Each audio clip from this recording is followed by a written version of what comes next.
when you're, working on a movie like The Goonies, for example, which is one of the most incredible films I've ever seen, and I got to grow up with that movie as well. Did you know you're working on something that great during production, or are you just it's just you going into it blind? Yeah, I mean, I maintain that maybe Stephen knew, maybe Donner knew, but the rest of us, we just got through the day. There were so many challenges on that film, not the least of which was 7 minors, who required 3 hours of school and an hour of lunch and then an hour of activity, which left very little time. And they were all in almost every scene. So we were just trying to work out the logistics of how the day was going to go. And Dick and Stephen were swapping cast members. Stephen was doing second unit. Dick was, of course, directing main unit, and drying the kids off, getting them wet, drying them off, getting them wet. It was just a struggle kind of get through the day and make the day shooting wise.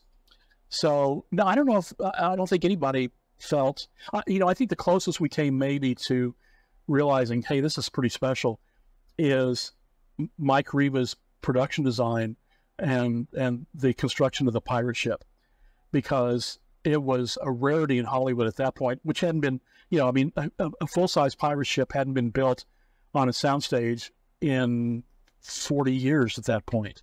Not since the days of Errol Flynn and Captain Blood, And so when we saw that set, it became the talk of Hollywood, and it became the place to visit and be seen.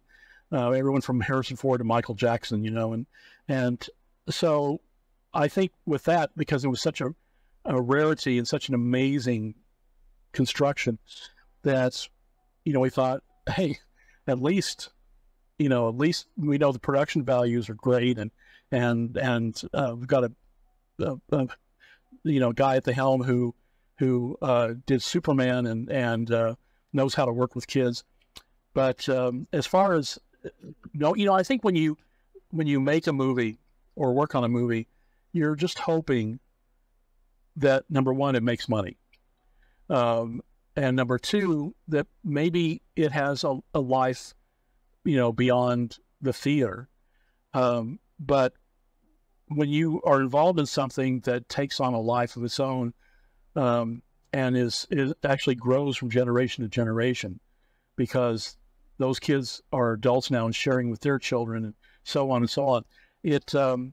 It really, I get emotional, thinking about that. And I've talked with so many people. In fact, I went to Astoria in 2015. I was invited to the 30th anniversary weekend, and went with Jeff Cohen, and who played Chunk, and Randall Widener, who was Sloth's stunt double.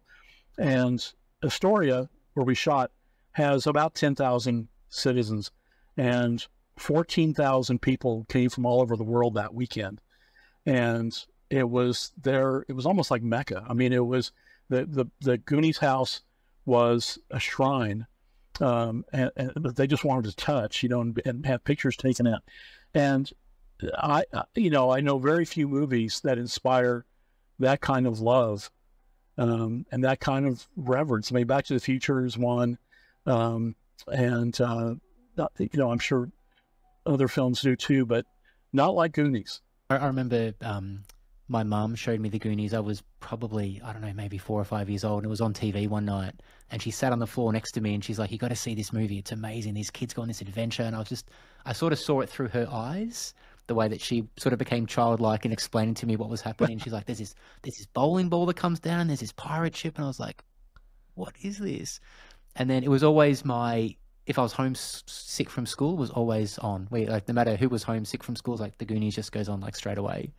And it's just a very comforting, magical place to be, I think. It just, because you felt like it's one of those movies where you feel like the kids are really going on a real adventure. Like the way that it's shot, the locations that are used, you genuinely believe, because it looks so real, because all the things are sets, and there's no fake backgrounds that a lot of movies have these days. It's all, you touching, reach out and touch that sort of stuff. So yeah, really, really amazing film. Like, do you know what happened to the pirate ship? Like after it was used? Yeah, Warner Brothers actually offered it to Six Flags Magic Mountain, which I believe they owned at the time, and they even offered to disassemble it and assemble it on the side of the park.